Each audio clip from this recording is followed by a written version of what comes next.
Welcome to Breaking Wire. Please subscribe to the channel and press the bell icon for more updates. The news hit Canada hard. Diageo is shutting down its Crown Royal bottling plant in Amherstburg, Ontario, by 2026. For decades, this facility has been a cornerstone of the local economy and a source of pride for the community. The announcement sent shockwaves not only through Amherstburg, but across the entire country as people grappled with the loss of a beloved institution. For many, Crown Royal isn't just whiskey, it's a piece of Canadian identity, wrapped in its iconic purple bag. The brand has been a fixture at family gatherings, celebrations, and milestones for generations. Its distinct packaging and smooth taste evoke a sense of nostalgia and national pride, making it more than just a drink. It's a symbol of Canadian craftsmanship and tradition. The closure stunned the community where generations have worked at the plant and left many questioning the loyalty of global corporations to local roots. Families who have depended on these jobs for decades now face an uncertain future. The sense of betrayal is palpable as workers wonder what will happen to their livelihoods and the town's future. The move means bottling for the U.S. market will shift south, while distillation stays in Manitoba, a split that feels like a betrayal to many Canadians. The decision highlights the growing trend of companies prioritizing efficiency and profit over community ties. For those in Amherstburg, it's a painful reminder of how quickly things can change when decisions are made far from home. The decision has sparked a national debate about corporate responsibility and the future of Canadian manufacturing. Politicians, union leaders, and citizens alike are asking tough questions about how to protect local jobs and industries in an increasingly globalized world. The closure has become a rallying point for those demanding more accountability from multinational corporations. For Amherstburg, this isn't just a business decision, it's an economic and emotional crisis. Local businesses that rely on the plant's workers are bracing for tough times, and families are left to worry about their futures. The ripple effects of the closure will be felt throughout the community for years to come. As the town faces an uncertain future, the closure has become a symbol of the tension between global business and local identity.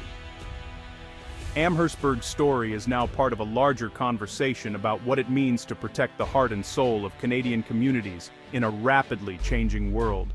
Diageo's move is all about efficiency and cost-cutting. By relocating bottling for the U.S. market to an American facility, the company slashes shipping and logistics costs. With whiskey sales slowing and consumer tastes shifting, Diageo is under pressure to protect profits. The closure isn't about trade disputes, it's a strategic long-term plan to streamline operations. The Amherstburg plant, despite its legacy, was deemed expendable in the pursuit of a leaner supply chain. For Diageo, the numbers make sense, even if the social cost is high. Business analysts agree. The plan is unlikely to change, no matter the backlash. It's a stark reminder that what's good for the bottom line can devastate local communities. The closure has rocked Amherstburg, sending shockwaves through every corner of this close-knit community. What was once a bustling town, filled with the hum of industry and the laughter of families, now faces an uncertain future. The plant wasn't just a workplace, it was a pillar of the community, a place where generations found steady employment and built their lives. For decades, it stood as a source of pride, a symbol of what hard work and unity could achieve in a small town. Now, nearly 200 jobs, many of them unionized and well-paying, are disappearing overnight, leaving a void that will be hard to fill.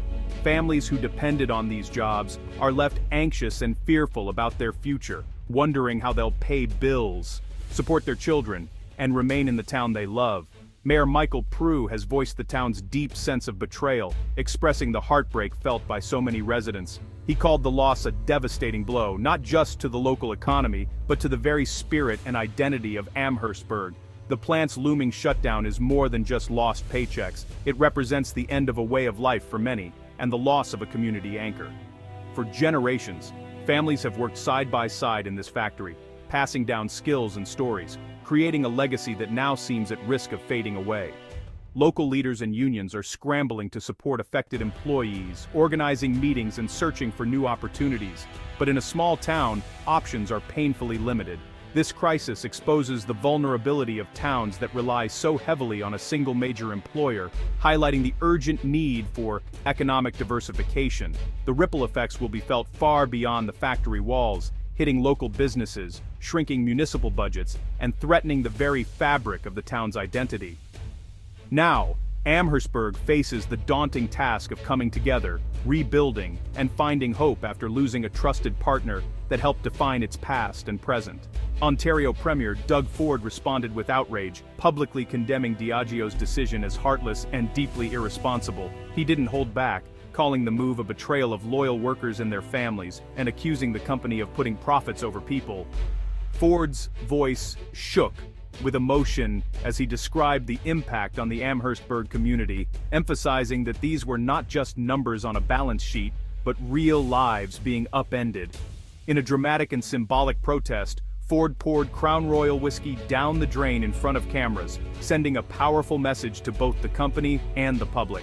He declared that he would not stand by while Ontario jobs were shipped elsewhere, vowing to fight for Amherstburg's workers with every tool at his disposal. The Premier's actions were designed to capture attention and rally support, making it clear that he was willing to take bold steps. He went even further, threatening to pull Diageo products from the shelves of the LCBO, Ontario's government-run liquor stores. This was no empty threat. Such a move could cost the company millions in lost sales in one of its most important markets. Ford argued that if Diageo wouldn't support Ontario workers, then Ontario shouldn't support Diageo's products. Ford also called for a nationwide boycott of Diageo brands, urging Canadians from coast to coast to stand together in solidarity.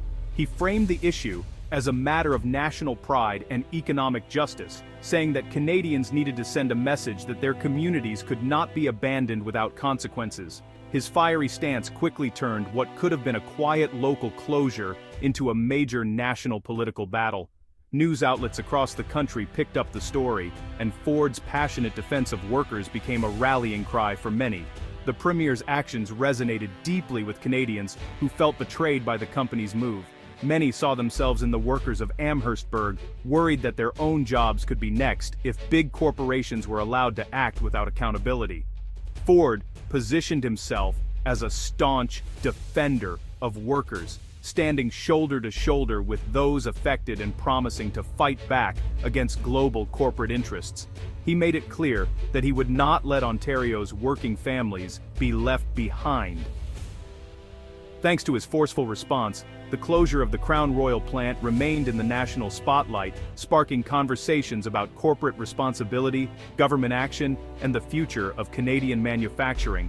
Ford's outrage sparked rare unity among Ontario's political leaders. Politicians from all parties condemned Diageo and backed calls to pull Crown Royal from LCBO shelves. NDP MPP Lisa Gretzky echoed Ford, accusing Diageo of putting profits over people. The United Front sent a clear message: harming local communities comes with political risks. Calls for boycotts and delisting gained traction, creating a PR crisis for Diageo. The controversy tapped into broader anxieties about economic nationalism and corporate loyalty.